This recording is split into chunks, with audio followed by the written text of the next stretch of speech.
മീൻ കൊണ്ടുവച്ചപ്പോൾ വില പറഞ്ഞത് 200 രൂപ. കഴിച്ചു കഴിഞ്ഞപ്പോൾ ബില്ലിൽ 300 വിലയെ ചൊല്ലിയുണ്ടായ തർക്കത്തിൽ റെസ്റ്റോറന്റിൽ നടന്നത് വൻ കൂട്ടയടി. നിരവധി പേർക്ക് പരിക്കേറ്റു. മേശകളും കസേരകളും തല്ലിത്തകർത്തു. മലപ്പുറം കുറ്റിപ്പുറത്തെ ചോറും മീനും റെസ്റ്റോറന്റിലാണ് സംഭവം. ജില്ലയ്ക്ക് പുറത്തുനിന്നുൾപ്പെടെ നിരവധി പേർ ഭക്ഷണം കഴിക്കാനെത്തുന്ന സ്ഥലമാണ് ചോറും മീനും. വിലയെ ചൊല്ലിയുണ്ടായ തർക്കം ജീവനക്കാരും കഴിക്കാനെത്തിയവരും തമ്മിലുള്ള വൻ സംഘർഷത്തിലേക്ക് വഴിമാറുകയായിരുന്നു.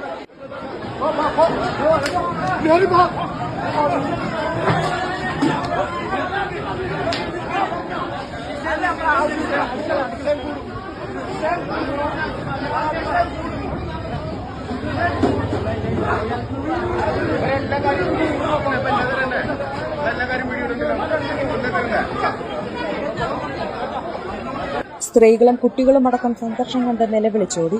റെസ്റ്റോറന്റുമായി ബന്ധപ്പെട്ട് മുൻകാലങ്ങളിൽ വിവിധ പരാതികൾ ഉയർന്നിരുന്നതായി പ്രദേശവാസികൾ ചൂണ്ടിക്കാട്ടുന്നു. ഇവിടുത്തെ പാർക്കിംഗ് സൌകര്യവുമായി ബന്ധപ്പെട്ട് നേരത്തെയും തർക്കങ്ങളുണ്ടായി. വയൽ നികത്തിയാണ് പാർക്കിംഗ് സൌകര്യം ഒരുക്കിയതെന്ന ആരോപണവും ഉയർന്നിരുന്നു. പുറമെ ഭാരതപ്പുഴയുടെ ഓരത്തോട് ചേർന്ന് പ്രവർത്തിക്കുന്ന റെസ്റ്റോറന്റിൽ നിന്നുള്ള മലിനജലം പുഴയിലേക്ക് ഒഴുക്കിയതായും പരാതികൾ ഉയർന്നു.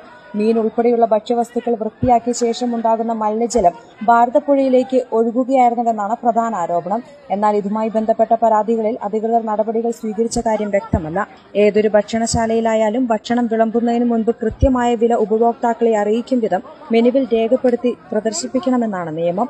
ഒപ്പം ഭക്ഷണം കഴിക്കാനെത്തുന്നവർക്ക് സുരക്ഷിതമായ അന്തരീക്ഷം ഉറപ്പാക്കേണ്ടതും റെസ്റ്റോറന്റ് അധികൃതരുടെ ഉത്തരവാദിത്തമാണ്. മലബാർ ടൈംസ്, കുറ്റിപ്പുറം.